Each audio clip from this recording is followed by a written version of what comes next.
Alright, so welcome back to another video of CCNA version 2.0, right? तो last time हमने बात करी थी interfaces, cables, losses, issues, problems and the solution, right? इस वाली video में let's see 1.1 we are done with 1.2 describe the role and function of hypervisor. इसके लिए ना आप CCNP की मेरी जो सीरीज़ है, let me show you that I believe. तो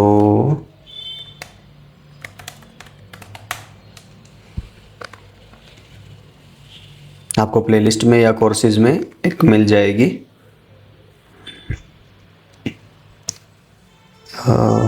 वर्चुअलाइजेशन करके कुछ कहीं पे, क्लाउड एंड वर्चुअलाइजेशन, ठीक है। तो इसमें आप शुरू की एक दो वीडियोस अगर देख लेंगे तो आपको बात समझ आ जाएगी, राइट? तो इसमें उससे ज़्यादा है जो इवन आई बिलीव CCNA के लिए है, right?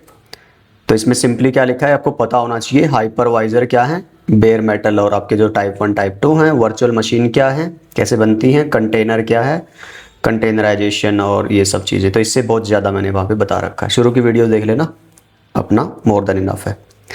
Trouble shoot, IPv4 address configuration, assignment, ये सब मैं ऑलरेडी पहले ही बहुत बता चुका हूँ, लेकिन as a combination of these two, okay, 1.3 and 1.4 sorry. तो मेरा जो ट्रबल शूट मास्टरी कोर्स है तो उसको शायद मैं CCNP में इंक्लूड करता हूँ, बट CCNA वाले मास्टरी कोर्स में ही मैं इसको कर दूंगा इंक्लूड एज बोनस और वट एवर यू से। तो उसमें ना बहुत सारे, वो मेरे ख्याल से 200-300 पेजेस की एक PDF है, वो सिर्फ ट्रबल शूटिंग के ऊपर ही है। So if you want that, वो लेयर 1, लेयर 2, लेयर 1.5 वैसे इश्यूज़ के लिए, राइट? तो जो आपके L1 L2 रोल्स के लिए, not for L3 CCI level के लिए नहीं, NANP के रोल्स के लिए, तो आप वो you can get that, right? But yes, मैं इसकी एक दो वीडियो और ट्राई करूंगा अलग से, specially once we are done with the entire course, एक बार जब हम ये पूरा कोर्स कर लेंगे, क्योंकि अभी के हिसाब से मैंने ऑलरेडी ये वीडियो CCNA वाली प्लेलिस्ट में बना रखी है, IPv4 IPv6 में। तो आप वो आपने पहले ऑलरेडी देख ही रखी होगी जब आप यहाँ पे हैं, नहीं भी तो वो पहले ज़रूर देखिएगा, राइट? एंड आई एनकरेज कि आप वो सीरीज़ में वीडियोज़ देखिए। मेरे से किसी ने पूछा भी था कि क्या ये नई प्लेलिस्ट होगी या नहीं, तो ये नई प्लेलिस्ट नहीं है, वो उसी के अंदर इंक्लूड कर रहा हूँ मैं, अलग से वीडियोस नहीं बनाऊंगा जो ऑलरेडी मैंने पहले बना रखी हैं। ऑलराइट, तो ये जो कंटेंट है वायरलेस वाला, ये भी ऑलमोस्ट हमने, अगर आप देखोगे तो वायरलेस का भी यहाँ पे मिलेगा आपको कहीं ना कहीं कोई प्लेलिस्ट CCNA वायरलेस, ठीक है। तो इसके अलावा कुछ बातें हैं शायद जो यहाँ मैंने डिस्कस नहीं करी होंगी, तो मैं वो आज इस वीडियो में डिस्कस करता हूँ, और हो सकता है कि कुछ और चीज़ें जो मैं इंक्लूड करना चाहता हूँ। चलो तो स्टार्ट करते हैं, बैंड एंड चैनल। सो ये मैं बता चुका हूँ ऑलरेडी, बट आप देखो कि जब आप वायरलेस की बात करते हो ना, तो यहाँ पे कोई मतलब मीडियम एज सच फिजिकल नहीं है। अगर आप कभी भी मीडिया की बात करते हैं ना, कि आप जब डेटा ट्रांसफ़र कर रहे हो, तो एक तो होता है आपके पास गाइडेड मीडिया और एक होता है आपके पास अनगाइडेड मीडिया। तो ऐसे बोलते हैं इसको कॉन्सेप्चुअली, राइट, थ्योरी में। तो गाइडेड मीडिया है आपका जहाँ पे आपकी वायर्ड की बात आती है, और अनगाइडेड है जहाँ पे आपकी वायरलेस की बात आती है। तो इसमें हम ऑलरेडी काफ़ी कुछ पढ़ चुके हैं, कॉपर केबल्स के बारे में, है ना, और फाइबर केबल्स के बारे में। जो हमारी ईथरनेट टेक्नोलॉजी है वो प्राइमरीली इन्हीं पे है, ऑलराइट। और अब अगर तुम बात करो वायरलेस की, तो यहाँ पे तो तुम्हारे पास केबल तो है नहीं, यहाँ चलती हैं तुम्हारी फिर फ्रीक्वेंसीज, राइट, इलेक्ट्रोमैग्नेटिक वेव्स। मैंने बहुत तफसील से, बहुत डिटेल में ऑलरेडी बताया हुआ है, बट वहाँ जो फ्रीक्वेंसीज हैं, तो इसलिए यहाँ पे अब आपको चाहिए होता है बैंड एंड चैनल का कॉन्सेप्ट आता है इसके अंदर एक्चुअली वायरलेस में, ठीक, क्योंकि वायरलेस में आपको चाहिए फ्रीक्वेंसी डेटा ट्रांसफ़र करने के लिए। तो वो फ्रीक्वेंसी आपको अलोकेट करवाई जाती हैं, कुछ स्टैंडर्ड्स हैं, कुछ गवर्निंग बॉडीज़ हैं। तो उन्होंने डिसाइड किया है कि अर्लियर 2.4 गीगाहर्ट्ज का एक बैंड दिया गया था हमें यूज़ करने के लिए। अनलाइसेंस बैंड होते हैं ये, इनके लिए कुछ पे करने की ज़रूरत नहीं होती किसी को, अनलाइक आपके जो फ़ोन वाले होते हैं ना, जो टेलीकॉम वाले, जो आपकी कॉलिंग चलती हैं, वो पेड होते हैं, इसलिए उनकी जो स्पेक्ट्रम एलोकेशन होती है ना, वो अलग सीन है उनका। वायरलेस हमारे वाईफाई जो हमारा नेटवर्क है ना, तो इसके लिए जो ये वाली फ्रीक्वेंसीज है 2.4, 5 गीगाहर्ट्ज़ और तुम्हारा 6 अभी जो गीगाहर्ट्ज़ है, तो इनके लिए ये अनलाइसेंस्ड है। ओके, एनीवे, तो बैंड का मतलब क्या हुआ कि भाई तुम्हें ना एक सेट ऑफ फ्रीक्वेंसी दे दी, वो मैं आगे आने वाली स्लाइड्स में दिखाऊंगा कि मान लो अगर मैं बोल लूँ 2.4 गीगाहर्ट्ज़ में कि भाई मेरे को ना 2.4 to 5 से लेके और 2.48 तक ये कुछ मेरे पास फ्रीक्वेंसीज है गीगाहर्ट्ज़। तो इसको माइनस करोगे तो कुछ 400 किलोहर्ट्ज़ कुछ करके तुम्हें फ्रीक्वेंसी मिलेगी इन टोटल। अब हमें पता है कि वायरलेस में जो गेम है वो सारा है शेयर्ड, यहाँ पे हाफ डुप्लेक्स है, कोई फुल डुप्लेक्स नहीं है हमारे पास, ठीक। तो हाफ डुप्लेक्स में जो चलता है वो शेयर्ड बेसिस पे, जैसे हब्स में होता था ना पहले, इसी तरह से शेयर्ड बैंडविड्थ। तो भाई अब मान लो मेरे पास एक एपी है और इस पे एक यूज़र है, वायरलेस यूज़र को हम क्या बोलते हैं, क्लाइंट। तो अगर ये स्टेशन जो वायरलेस क्लाइंट है इसको हम कहते हैं स्टेशन। तो अगर एक स्टेशन है, इसको एक्सेस चाहिए, अब देखो ये फ्री स्पेस है यहाँ पे, ऑलराइट। तो इस फ्री स्पेस का एक्सेस चाहिए, मान लो ये भी यूज़र है, ये भी यूज़र है और ये भी यूज़र, और ये क्या है आपके पास, हाफ डुप्लेक्स डोमेन। अब इस हाफ डुप्लेक्स डोमेन को एक्सेस करना चाहते हैं ये सब, तो एक टाइम पे एक ही बंदा कर पाएगा, एक ही डिवाइस कर पाएगा, आइदर सेंडिंग और रिसीविंग। उसमें भी एक डिवाइस भी सेंड रिसीव बोथ नहीं कर सकता, आइदर सेंड और रिसीव। वो कभी आप आगे CCNP CCI वायरलेस पढ़ोगे ना, तो मीमो और ये सब कॉन्सेप्ट मिलेंगे आपको, ठीक है, बीम फॉर्मिंग और बहुत सारे। तो उनके बेस पे वो बहुत सारी चीज़ें हैं जो पॉसिबल होती हैं। जैसे 6 गीगाहर्ट्ज़ में ना तुम्हारे पास एक MLO कुछ कॉन्सेप्ट आता है, मल्टी लिंक ऑपरेशन। तो अभी इनको भूल जाओ, वो बात की बातें हैं, बट फिलहाल के लिए याद रखो कि हाफ डुप्लेक्स है, एक डिवाइस या तो सेंड कर सकता है या फिर रिसीव कर सकता है। तो पर सेकंड जो है ना, मान लो मैं इसको थोड़ा सा बताऊं कैसे गेम चलता है। अगर तुम्हें नॉर्मल मल्टी प्रोग्रामिंग कैसे बोलते थे, मल्टीटास्किंग कैसे होती है कंप्यूटर के अंदर, वो अगर तुम्हें समझ है तो ये समझ लोगे तुम, नहीं तो कोशिश करो। 1 सेकंड के ना मैंने क्या बोल दिया, 1000 टुकड़े कर दिए। 1 सेकंड हो गया 1000 मिली सेकंड, और 1000 मिली सेकंड को मैंने अलग अलग तोड़ दिया, ठीक, कि भाई ये फर्स्ट मिली सेकंड, क्योंकि बहुत फास्ट चलती हैं चीज़ें, है ना, लाइटनिंग स्पीड से। अब मैंने बोला कि जो ये टुकड़े हैं पहले 5, ये दे दिए मैंने, लेट्स से ये आपका स्टेशन 1 है, ये आपका स्टेशन 2 है, ये स्टेशन 3 है, ये दे दिया स्टेशन 1 को, स्टेशन 2 को, स्टेशन 3 को। तो ये अपनी अपनी टर्न आती जाती है, कभी ये इसमें सेंड कर रहा है, मान ले अगला, फिर उसकी बारी आ गई स्टेशन 1 की, और इसमें अब ये रिसीव कर रहा है। ऐसे चलता है वायरलेस में सारा, ठीक है। तो अब अगर एक ही बंदा ऐसा कर पाएगा ना तो बड़ी दिक्कत है। और मान लो चलो एक एपी के साथ तो एक ही कर पाएगा, मैं बोलता हूँ कि मेरे पास ना एपी एक और है। अब यहाँ जब बड़ा एनवायरनमेंट आता है तो सिंगल एपी से तो काम चल नहीं सकता हमारा, तो मैं बोलता हूँ एक ये एपी है AP1, एक ये एपी है AP2। तो तुम्हारे पास बड़ा ऑफिस है, उसमें 3 एपी है मान लो, ठीक। और अगर इन सबको 2.4 गीगाहर्ट्ज़ पे ही काम करना होता, जो सारी फ्रीक्वेंसी थी ना वो एक ही होती अगर, तो ये तीनों ही 2.4 2.4 2.4 ऐसा चल रहा है। तो भाई अभी क्या होगा फिर, डिवाइस तो ये कनेक्ट कर लेंगे बहुत ज़्यादा, मान लो इसकी लिमिट है 50 डिवाइस की, इसकी 50 की, इसकी 50 की, 150 डिवाइस हो गई इन टोटल, लेकिन काम तो एक ही कर पाएगा ना एक टाइम पे।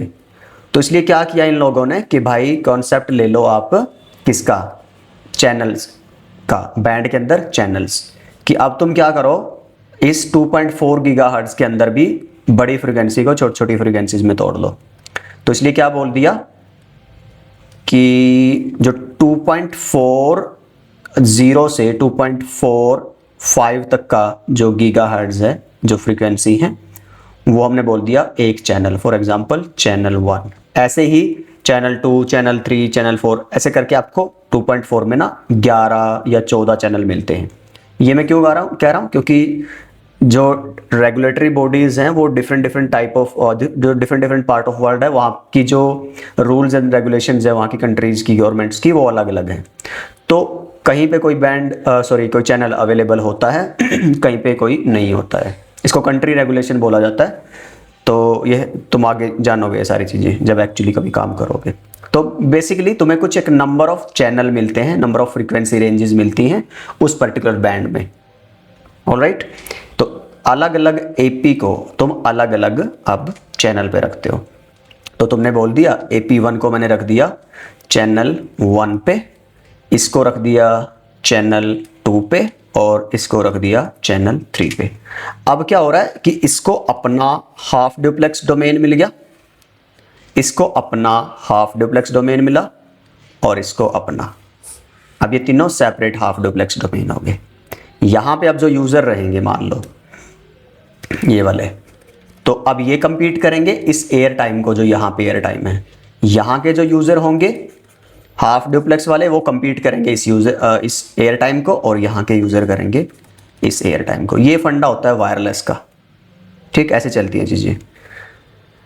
तो इसमें और क्या बताने वाला था, तो सेम चीज़ रहेगी 2.4 गीगाहर्ट्ज़ में। 5 गीगाहर्ट्ज़ में भी क्या होगा तुम्हारे पास, मान लो कि फ़ायदा क्या होता है, देखो जब कोई नई टेक्नोलॉजी आती है, भाई 2.4 था तो 5 क्यों आया, 5 था तो फिर 6 क्यों आया। तो एक तो होती है तुम्हारे पास स्पीड, जो डेटा रेट बोलते हैं ना हम, कि भाई 2.4 में ना कम मिलता था तुम्हें, 5 में ज़्यादा मिलता है और 6 में उससे भी ज़्यादा मिलता है। कैसे मिलता है वो मैं बताऊंगा तुम्हें आगे। पर एक तो है स्पीड, दूसरा होता है तुम्हारे पास लेटेंसी, एफिशिएंसी जिसको एक तरह से बोलते हैं। मान लो जो रियल टाइम कॉलिंग है, ऑडियो वीडियो, जो AR है ना, ऑगमेंटेड रियलिटी, VR है जो वर्चुअल रियलिटी, वो सारी जो एप्लीकेशंस है, वो सारे जो डिवाइसेस हैं, उनको बहुत लो लेटेंसी चाहिए होती है। एक तो वो, और एक जो प्रोडक्शन IoT है, जो नेटवर्क्स हैं, जहाँ पे मान लो कोई हेल्थ केयर का ऐसा चल रहा है कि इसमें मिली सेकेंड का भी गैप वो मायने रखता है पेशेंट्स की मॉनिटरिंग और उन सब के लिए। तो नई नई टेक्नोलॉजी आती है तो ये चीज़ें ऐड करने के लिए, नए नए फीचर्स ऐड करने के लिए। तो 2.4 जब आया था तो 2.4 के बारे में एक बात है, मैं अगर इसको हटाऊं अब थोड़ा यहाँ से,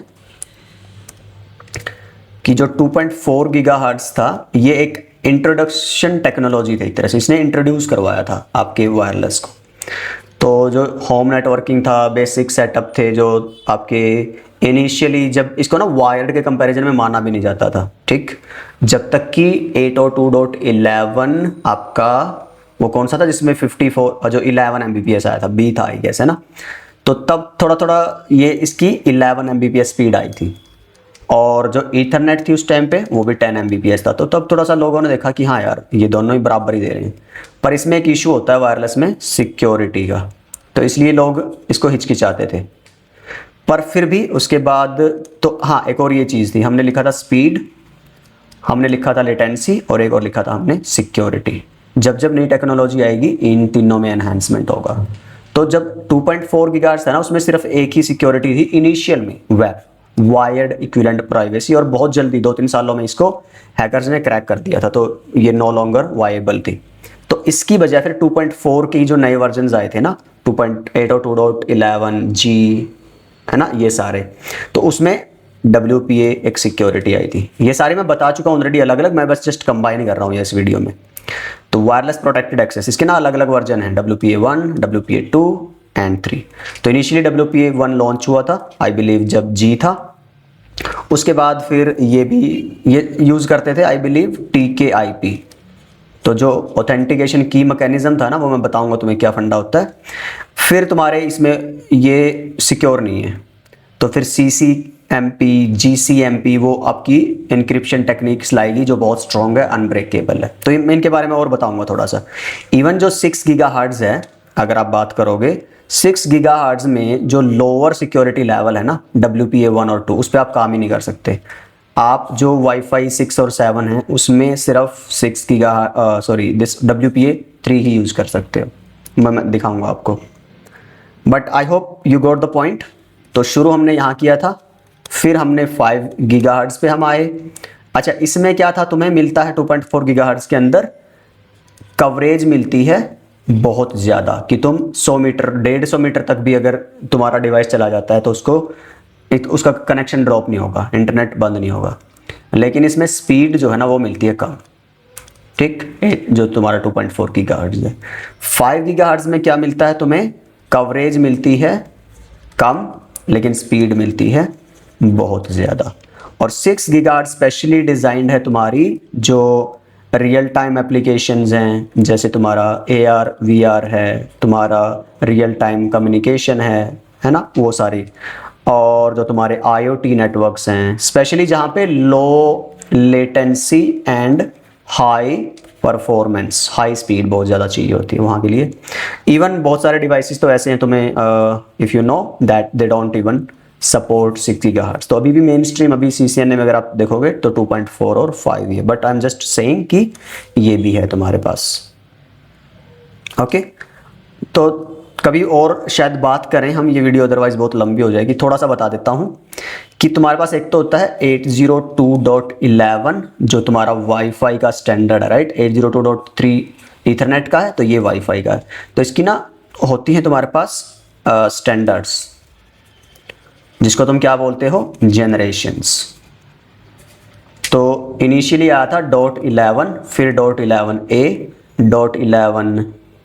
.11b, G, A, N, AC, AX। तो 1 2 3 4 5 6 7 ये वाईफाई 1 कहलाता है, जनरेशन 1। ये वाईफाई जनरेशन 2 कहलाता है, ये 3, ये 4 5।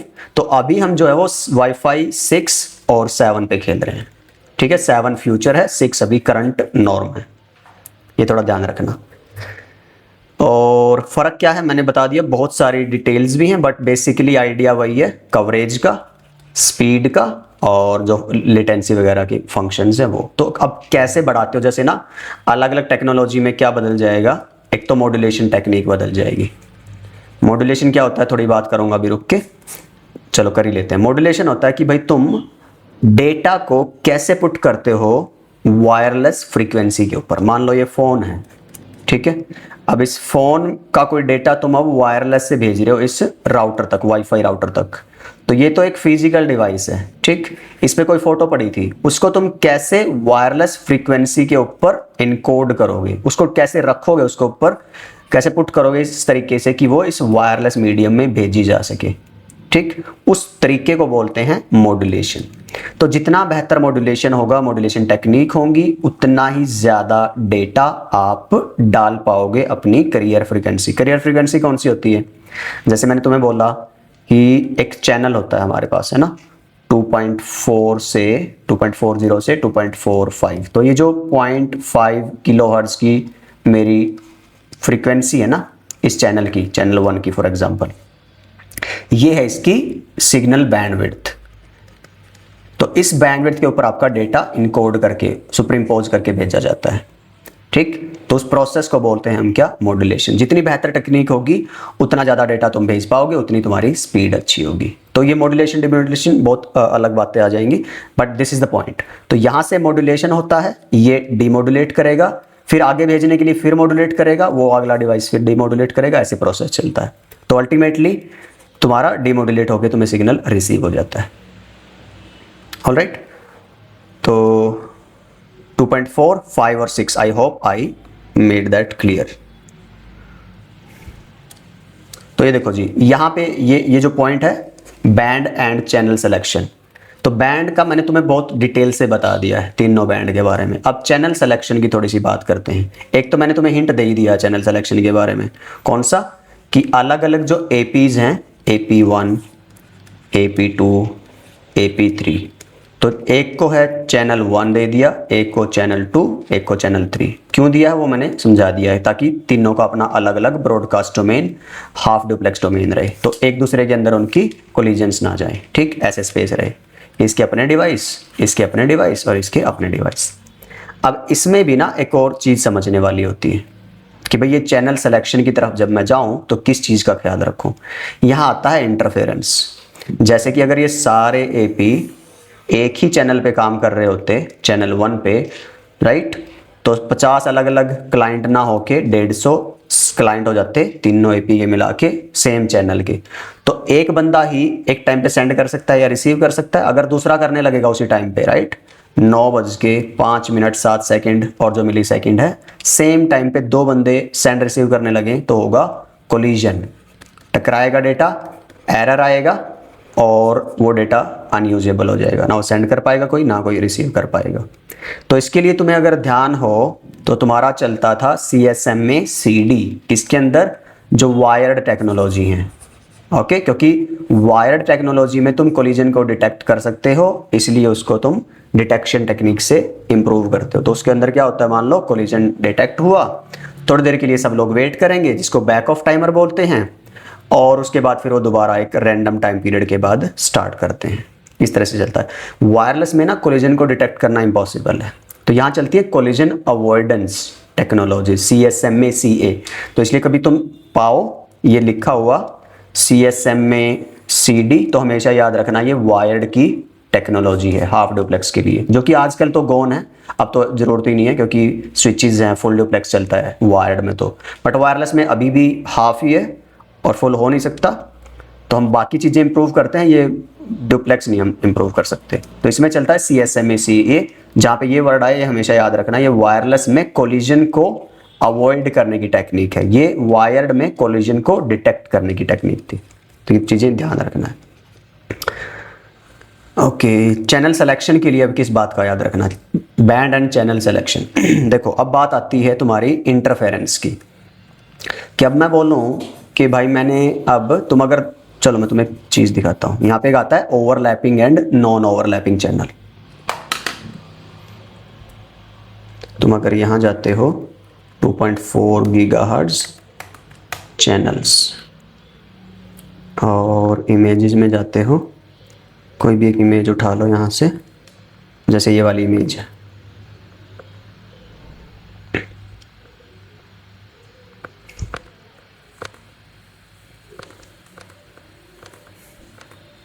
तो यहाँ देखो मेरे पास क्या है कि जो 2.4 है और उससे जो चैनल ये जो 1 लिखा हुआ है ना, तो कहाँ तक गया हुआ है, ये 2.412 है, ये इसकी सेंट्रल फ्रीक्वेंसी है।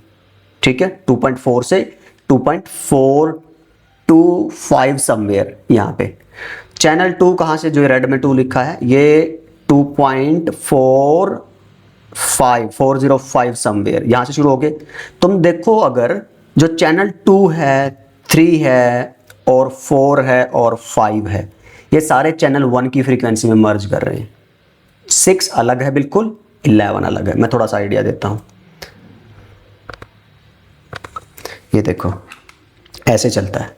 ये अगर है मेरे पास चैनल 1, कहाँ से, 2.40 से लेके 2.50 तक, जस्ट टू अंडरस्टैंड।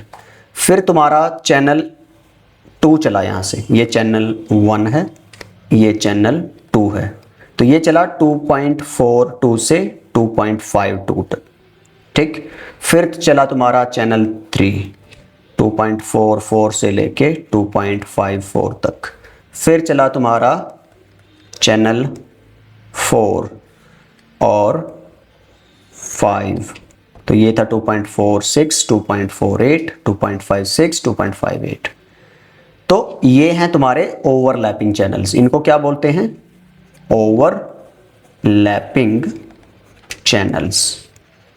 अब आ जाता है चैनल 6। चैनल 6 टोटली अलग है, वो शुरू ही कहाँ से होगा, यहाँ से, अगली फ्रीक्वेंसी से। लो जी, 2.6 से 2.7 तक। अब इसका फ़र्क क्या है, जब भी तुम बात करते हो ओवरलैपिंग, तो ये तुम्हारा जो चैनल 1 था और जो चैनल 6 हैं, ये दोनों क्या हुए अब नॉन ओवरलैपिंग। फ़ायदा क्या होता है, जब ये इतने अपार्ट है ना, इनकी कोई फ्रीक्वेंसी एक दूसरे से लेट्स से कोलाइड नहीं कर रही है, सुपरइम्पोज नहीं कर रही है, तो अब अगर तुम AP यूज़ करते हो इस तरह से कि ये AP1 है, ये AP2 है, ये AP3 है और ऐसे ही, तो हमारे पास ना 2.4 गीगाहर्ट्ज़ में 3 नॉन ओवरलैपिंग चैनल मिलते हैं, चैनल 1, चैनल 6 एंड चैनल 11। इनकी फ्रीक्वेंसी एक दूसरे से कोलाइड नहीं करती। फ़ायदा क्या होता है कि इनके बीच में ना कोई इंटरफेरेंस नहीं होता, राइट। तो यहाँ के क्लाइंट टोटली सेपरेटेड, यहाँ के क्लाइंट टोटली सेपरेटेड, यहाँ के टोटली सेपरेटेड। अब इसको समझने के लिए ऐसे देखो, अब ये मान लो आ गया चैनल 2 और ये आ गया चैनल 3, तो अब पता है कि इसकी जो फ्रीक्वेंसी रेंज थी वो थोड़ी बहुत इसमें भी जा रही है, इसकी इसमें भी जा रही है, तो थोड़ा ना ये एक दूसरे पे इफेक्ट डालेंगे। यहाँ से आता है इंटरफेरेंस, इस क्लाइंट का इस क्लाइंट पे असर पड़ेगा, तो इससे तुम्हारी जो ओवरऑल परफॉर्मेंस है ना वाईफाई की, वो डिग्रेड होती है। तो हमेशा जब भी चैनल सिलेक्शन करो तो जो भी बैंड चूज कर रहे हो, अगर छोटा मोटा एनवायरनमेंट है, घर का एनवायरनमेंट है, स्मॉल ऑफिस है, होम ऑफिस है, तो 2.4 गीगाहर्ट्ज ओके है। पर इंडस्ट्री में, एंटरप्राइजेज में, बड़े नेटवर्क्स में 2.4 नहीं मिलेगा, एटलीस्ट आपको मिलेगा 5 गीगाहर्ट्ज, और वो तुम्हें देता है I believe if I am not wrong 25 non overlapping channels.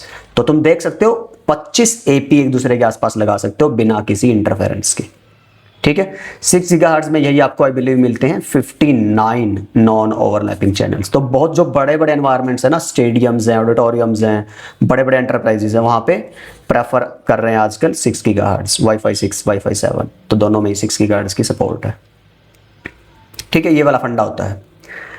अब लास्ट चीज चैनल सिलेक्शन को लेके ऐसा है कि मान लो मेरे पास अब इतने एपी हैं, इन नॉन ओवरलैपिंग चैनल से काम नहीं चलेगा, ठीक। मान लो 5 गीगाहर्ट्ज में ही मेरे पास हैं 200 एपी, चैनल है मेरे पास नॉन ओवरलैपिंग सिर्फ 25, तो कैसे चलेगा?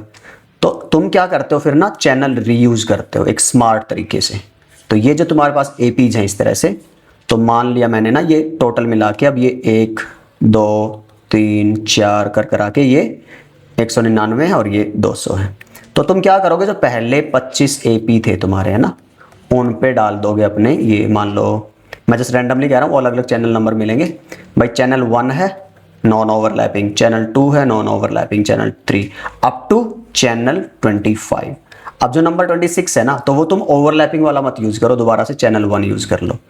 इनके बीच में ना एक सफिशिएंट डिफरेंस होता है, गैप होता है, वो मेंटेन अगर तुम कर पाओ तो इसका फिर इस पे फर्क नहीं पड़ता, ठीक है। बताऊंगा अभी उस इंटरफेरेंस को, उस गैप वाले चीज को क्या बोलते हैं। इस पर्टिकुलर पॉइंट को बोलते हैं हम फ्रीक्वेंसी रीयूजिंग।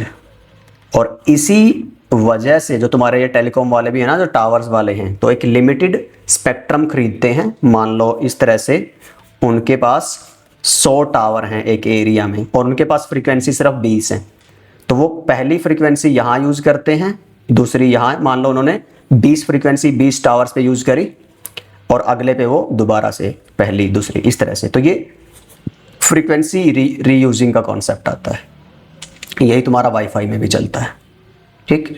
अब मैं तुम्हें अगर लॉसेस बताऊं तो एक होता है इंटरफेरेंस या लॉसेस की बात करो ना वाईफाई में, तो चैनल स्पेसिफिक ये वाले होते हैं। एक तो है तुम्हारा को चैनल इंटरफेरेंस, एक हो तुम्हारा एडजेसेंट चैनल इंटरफेरेंस। एक AP1 है, AP2 है, AP3 है। ये चल रहा है चैनल 1 पे, ये चल रहा है चैनल 1 पे, और ये चल रहा है चैनल 2 पे। तो ये तो बिल्कुल ही ब्लंडर है, कभी नहीं करना, ठीक। और ये वाला भी जितना हो सके अवॉइड करो, उस तरह के बैंड यूज करो, उस तरह की नॉन ओवरलैपिंग चैनल यूज करो। तो प्रेफर करो 1611, बट नहीं करते तो यहाँ पे इंटरफेरेंस है, यहाँ पे इंटरफेरेंस है, इनको बोलते हैं। ये एक तरह से, इसको तो हम को चैनल नहीं बोलेंगे, है तो ये एडजेसेंट ही, क्योंकि अलग चैनल है ना। तो जब नेबरिंग जो एपीज हैं वो सेम चैनल पे काम कर रहे हो, तो उसकी वजह से जो इंटरफेरेंस आता है उसको बोलते हैं को चैनल इंटरफेरेंस, और ये डेडली होता है। अगर तुम्हारे एपीज, इसको हटाओ यहाँ से, अगर तुम्हारे एपीज मान लो तुम फ्रीक्वेंसी रीयूज कर रहे हो, ये चैनल 1 है, चैनल ये AP2 है, चैनल 6 AP3 है, चैनल 11, और फिर एक अगला AP आ गया मान लो, उस पर तुम चैनल 1 यूज कर रहे हो, लेकिन इनके बीच का गैप कम है, ठीक। तो वहां पे भी तुम्हें फिर क्या है, को चैनल इंटरफेरेंस मिलेगा। तो वो गैप भी तुम्हें देखना है, ऐसा नहीं कि रीयूज कर लिया तो ठीक है, नो, गैप भी देखना है, चैनल भी देखना है। तो ये है को चैनल इंटरफेरेंस। इसी के लिए हम कभी 2.4 को प्रेफर करते नहीं, क्योंकि वहां पे सिर्फ 3 ही हमें नॉन ओवरलैपिंग चैनल मिलते हैं, तो 5 यूज करते हैं। ACI क्या है, एडजेसेंट चैनल इंटरफेरेंस, ये जो मैं अभी यहाँ बताने की कोशिश कर रहा था। जब दो डिफरेंट चैनल्स एक दूसरे को इंपैक्ट करने लगे, उसकी वजह से जो इंटरफेरेंस होता है वो कहलाता है तुम्हारा एडजेसेंट चैनल इंटरफेरेंस। इसीलिए हम क्या करते हैं, नॉन ओवरलैपिंग चैनल डिफरेंट भी यूज करेंगे। देखो दोनों चीजें देखनी है, डिफरेंट चैनल भी होना चाहिए और नॉन ओवरलैपिंग चैनल भी होना चाहिए, तब बात बनेगी हमारी, तब हमें एफिशिएंट वाईफाई डिजाइन मिलेगा, जिसमें बेटर परफॉर्मेंस मिलेगी हमारे क्लाइंट्स को। अदरवाइज तुम कितनी मर्जी इंटरनेट की बैंडविड्थ ले लो, कितना मर्जी तुम्हारा नेटवर्क अच्छा हो, तुम्हारा अंडरले कितना मर्जी अच्छा हो, तुम्हारे लिंक कितने मर्जी अच्छे हो, तुम अगर प्लानिंग ही पुअर कर रहे हो वाईफाई की, तुम्हें नहीं मिलने वाला है वो डिज़ायर्ड रिजल्ट। ठीक है, तो ये वाली बात हुई हमारी इस वाले मुद्दे को लेके। ठीक है, आई होप इसमें कोई किसी को दिक्कत नहीं होगी।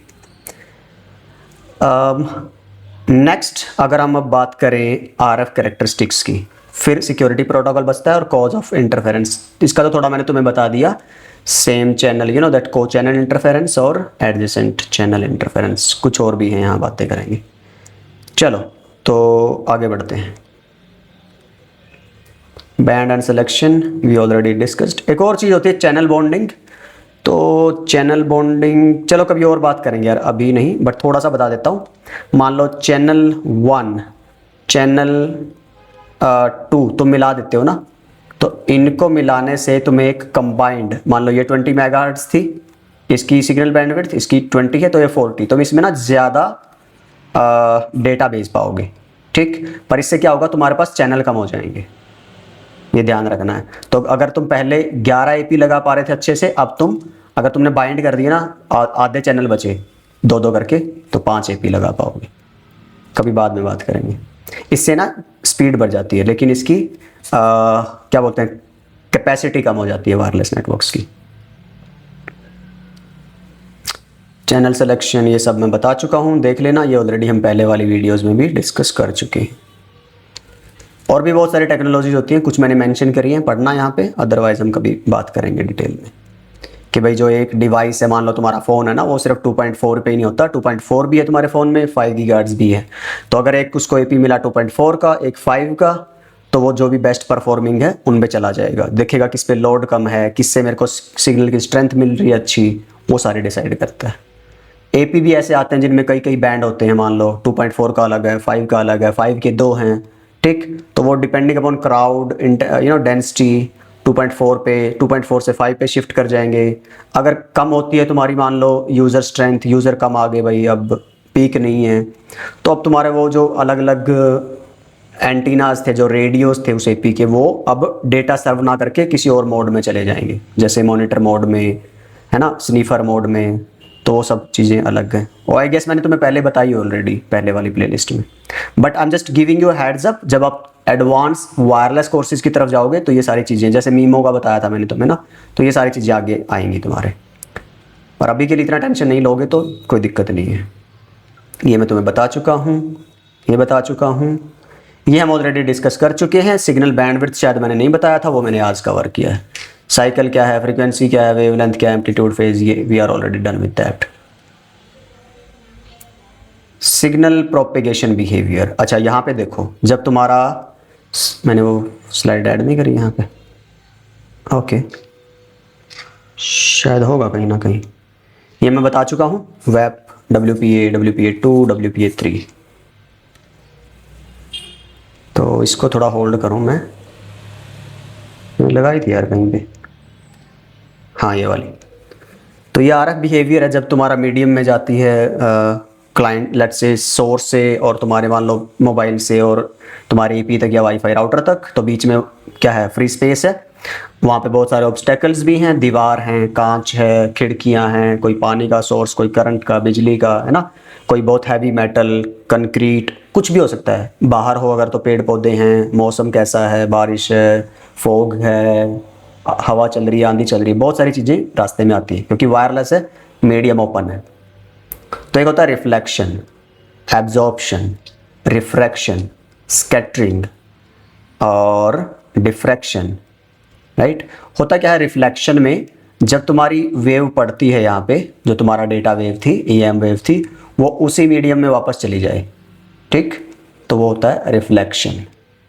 जैसे हमें क्या दिखता है, हम मिरर देखते हैं ना, उसमें हमें अपनी तस्वीर दिखती है, मतलब हम दिखते हैं एज इट इज शीशे में, वो रिफ्लेक्शन की वजह से दिखता है, उस पर टकराती है, वापस आती है। एब्जॉर्प्शन क्या होता है, रिफ्रैक्शन पे आ जाते हैं पहले, रिफ्लेक्शन, रिफ्रैक्शन, कि अब ये वापस नहीं आ रही, जो इसका रिफ्रैक्टिव इंडेक्स एक टर्म होती है जिस पे ये डिपेंड करता है, भाई कम हो तो ये वापस जाती है शायद, ज़्यादा हो तो ये नीचे आ जाती है शायद, कुछ ऐसा होता है, या उल्टा बोल दिया मैंने। बट पॉइंट इज, अब ये मीडियम में वापस ना आके ना दूसरे मीडियम में चली जाएगी, ठीक, उसको बोलते हैं रिफ्रैक्शन। तुमने पानी की बाल्टी में कभी अगर कोई सिक्का डाला होगा ना, टेढ़ा सा दिखता है, ऊपर उठा हुआ सा दिखता है, वो रिफ्रैक्शन की वजह से दिखता है। ठीक, लाइट अगर ऐसे कैविटी से गुजरती है तो उसके अलग अलग टुकड़े हो जाते हैं, तो वो डिफ्रैक्शन होता है। स्कैटरिंग, तुम्हारा कोई ऐसा एक ऑब्जेक्ट आया जिससे टकराई तुम्हारी वेव और वो अलग अलग हिस्सों में चली गई ऐसे, तो ये भी तो एक तरह के सारे क्या है, लॉसेज हैं। जब तुम्हारा एक सिग्नल नहीं रहा, वो मल्टीपल सिग्नल हो गए, तो तुम कुछ स्ट्रेंथ खो दोगे, कुछ डेटा अपना लॉस कर दोगे। ठीक है, आई शुड नॉट से डेटा। और उसी सारी चीज़ को फिर बेहतर करने के लिए ही मीमो, मल्टीपाथिंग, ये सारी चीज़ें, अगेन फिर मैं कह रहा हूँ ये आगे के लिए बता रहा हूँ, अभी के लिए। ठीक, एब्जॉर्प्शन होता है जब तुमने सिग्नल तुम्हारे उस मीडियम ने एब्जॉर्ब किया और एक तरह से हीट की फॉर्म में लॉस कर दिया। ठीक है, ये सारे होते हैं तुम्हारे आरएफ, जो तुम्हारी रेडियो फ्रीक्वेंसी है, जो इलेक्ट्रोमैग्नेटिक वेव्स हैं, अगर वो ट्रैवल करती हैं डिफरेंट मीडियम, डिफरेंट ऑब्स्टेकल्स, तो इसीलिए कहते हैं जितना क्लीन लाइन ऑफ साइट रहेगा, लाइन ऑफ साइट बोलते हैं, ये तुम्हारा सोर्स है, सेंडर, और ये तुम्हारा है मान लो एंटीना या एपी या राउटर, ये है तुम्हारा डेस्टिनेशन। जितना क्लियर एनवायरनमेंट, जितना क्लियर आरएफ स्पेस, उतना बेहतर परफॉर्मेंस, उतना बेहतर तुम्हारा रिजल्ट आरएफ का, उतनी स्पीड। तो ये उसी को समझाने के लिए चीज़ें होती हैं कि भाई जितना ये कम रख पाओ उतना बेहतर है। या फिर तुम डिज़ाइन ऐसे करो, एपी को हमेशा वायर जो तुम्हारी कंड्यूट है, जो तुम्हारी जैसे हाई स्पीड इलेक्ट्रिसिटी फ्लो कर रही है, उससे दूर रखो।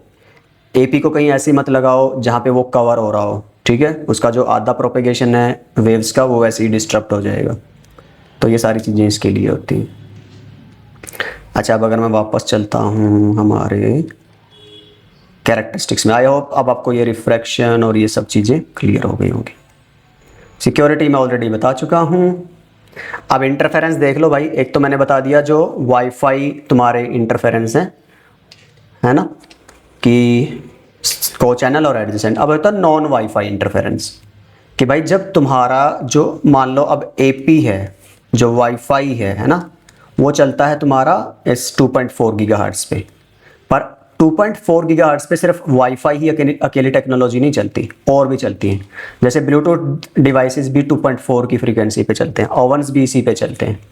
And ओवन्स by the way absorption से ही तुम्हारा मटेरियल्स को गर्म करते हैं, तुम्हारे खाने को, तुम्हारी सब्जी को। ठीक है, तो उस लॉस को ये एक तरह से पॉजिटिवली यूज़ करते हैं। एनीवे, जो नॉन वाईफाई इंटरफेरेंस हैं वो भी तुम्हारा कॉज कर सकते हैं कि तुम्हारा जो यहाँ पे क्लाइंट्स हैं और इस एपी के आसपास कोई ओवन रखा है, ठीक है, या कोई और ब्लूटूथ के डिवाइसेस यहाँ आसपास है, तो उससे तुम्हारी इस पे स्पीड में फ़र्क पड़ेगा वाईफाई की। और ये भी हमने बता दिया, अगर कोई मटेरियल है, मान लो हमारे पास ये कंक्रीट वॉल है, इस पे एक वाईफाई सिग्नल आता है ऑफ 65 dB, राइट। तो जब ये यहाँ से गुजरेगा तो इसमें 5 dB का लॉस आ गया, तो ये इतना रह जाएगा। तो इसकी वजह से, इस ऑब्स्टेकल की वजह से तुम्हें 5 dB का क्या हुआ, लॉस। ये dB क्या है, ये सब आई एम नॉट श्योर मैंने बताया हुआ कि नहीं, तो शायद कभी बात कर लेंगे इसकी। तो ये इंटरफेरेंस रहा आपका, पढ़ लेना ये सारा कुछ। तो ये नुकसान है इंटरफेरेंस से, तो जितना टल सको बच सको उतना बचो। तो 2.4 कभी यूज़ मत करो, जितना उसके नॉन ओवरलैपिंग चैनल्स यूज़ करो, और अपने ऑब्स्टेकल से और जो सोर्सेज ऑफ इंटरफेरेंस हैं, या तो अपने एपीज को उनसे दूर रखो, या फिर do something about that, right. कि जैसे ब्लूटूथ अगर 2.4 पे है तो तुम 5 गीगाहर्ट्ज़ पे काम करो।